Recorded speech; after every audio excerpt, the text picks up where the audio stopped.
Good morning, children. Today we will start chapter 7 of your geography book, Human Environment, Settlement, Transport and Communication. In chapter 1, you have learned that early human beings depended entirely on nature for food, clothing, and shelter. But with time, they learned new skills to grow food, build homes, and develop better means of transport and communication.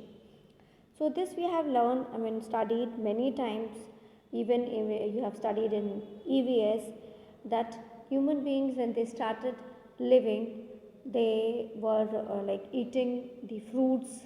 Gradually, they started growing food, grains, and all, and they stopped killing animals. When they were killing animals, they moved from one place to another along with the animals. If they moved, they lived near the river for their survival, because water is something which they needed for their survival, right? So all this we have studied in the previous chapter, or in the like many other subjects as well. In this way, they modified the environment where they lived. So, gradually, initially they began with food items, but then they moved on for the requirement of clothing. Then they wanted to have shelter from the wild animals, from the weather. So, they kept on evolving new things. So, they developed many new skills for growing food, building homes, and then came the settlement. Settlements are places where people build their homes. Early human beings lived on trees and in caves. When they started to grow crops, it became necessary to have a permanent home. Obviously, when they are growing crop, they cannot move from one place to another, because they had to look after the crop. They had to be water the crops, and then harvesting had to be done on time. Everything was had to be done on time. So then they thought of permanent settlement. The settlements grew near the river valleys as water was available and land was fertile. With the development of trade, commerce, and manufacturing, human settlements became larger. Settlement flourished and civilizations developed near river valleys. Do you recall the names of civilization that grew along the banks of river Indus, Tigris, Nile, and Huanghe? So, we have talked about the Indus Valley civilization, Mohenjo-daro. All these civilizations which took place, they were near the river valleys.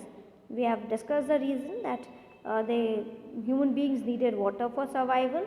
Then, and most of the animals, because that time they were eating, hunting those animals.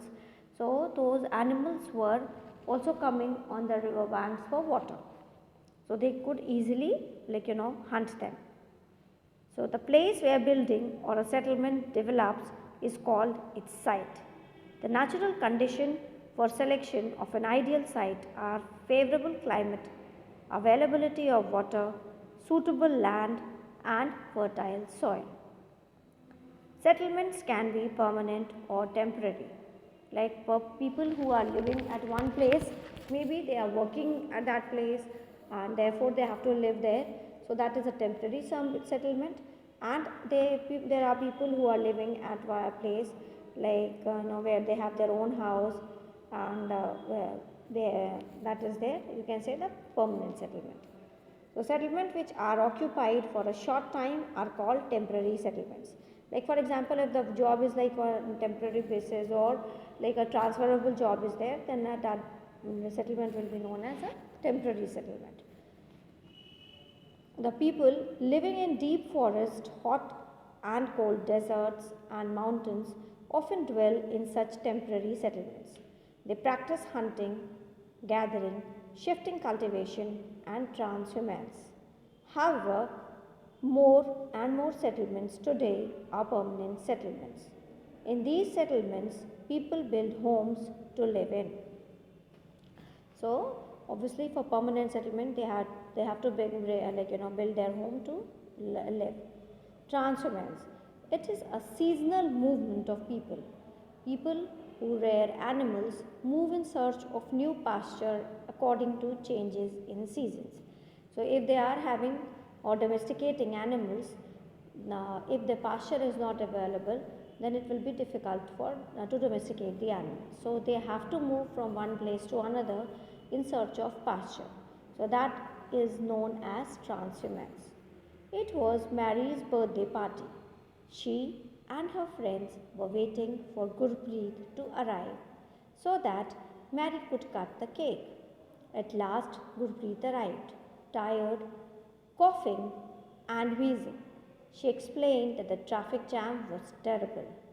Mary's mother, Mrs. Thomas, patted Gurpreet's back and sighed. Oof, the pollution in our city. Prasad had recently come from his village. He asked, why do we have such traffic jams and such pollution in the cities? The number of vehicles is increasing day by day due to the growing population in the cities. Mary's father, Mr. Thomas, replied. So it was a birthday party of Mary, and she was waiting for her friend Gurpreet, who had not arrived till that time. So she was waiting for her to arrive, and so that she can cut the cake. Finally, Gurpreet arrived, but then she was coughing badly because she was stuck in a traffic jam. And she said that it was a terrible traffic jam, so it took a lot of time for her, the traffic jam to get cleared. So then Mrs. Thomas said that the pollution in the city where they are living, it is increasing day by day because the number of vehicles people own, that is increasing. So one of them, one of the child who was there, he who has just visited his village and had come back, asked that why people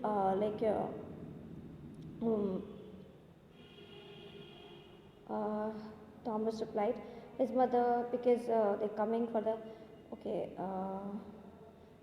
asked why do we, such traffic jams are, pollution is there only in cities, why it is not there in the villages. So Mrs. Thomas replied that people come to cities in search for jobs, better education and medical facilities. So there can be three reasons, maybe in search of a job, for better education facilities, and thirdly for medical facilities as well. So Mary further inquired. Now with this, there was a curiosity in the children. So Mary asked, if so many people keep coming to cities, where will all the people live? Mr. Thomas said, that is why you see so many slums and squatter settlements where people stay in congested and unhygienic conditions. So the answer she got was from her father. He said that that's the reason that you can see slums at every nook and corner, and there are settlements which are very, very congested. People are living in very unhygienic conditions. That is the reason, because number of people are increasing. Shortage of power and water supply are common problems in cities. Prasad said, our villages may not have big cinema halls, well-equipped schools and good hospitals, but we have lot of open spaces and fresh air to breathe in. When my grandfather was sick, we had to rush him to the city hospital. So Prasad, the boy who had just visited a village, he said that the villages, there might not be big cinema halls or very proper schools which are well equipped, or maybe a good hospital, but then in villages we can find lot of space, open spaces are there, fresh air is available there, so that people can get or breathe fresh air. So he said, but then when his grandfather had fallen ill, they had to rush to the city hospital. From the above conversation, we can identify two different pictures of settlements, the rural and the urban settlements. The villages are rural settlement where people are engaged in activities like agriculture, fishing, forestry, crafts work and trading, etc. Rural settlement can be compact or scattered. A compact settlement is a closely built area of dwellings wherever flat land is available. In a scattered settlement, dwellings are spaced over an extensive area. This type of settlement is mostly found in hilly tracts, thick forest, and regions of extreme climate. From the conversation which we have just seen in the above paragraph, we can make out that the village where we call it as a rural settlement, people are like engaged, they are working in their the livelihood they have opted for their earning bread and butter is like agriculture, fishing, forestry, crafts work, or maybe trading. And rural settlement, it can be compact as you can see it in the pictures, or it can be like scattered, but scattered is not found usually in the villages, it is found in the hilly areas where it is difficult for houses to be very next to each other, right? In rural areas, people build houses to suit their environment.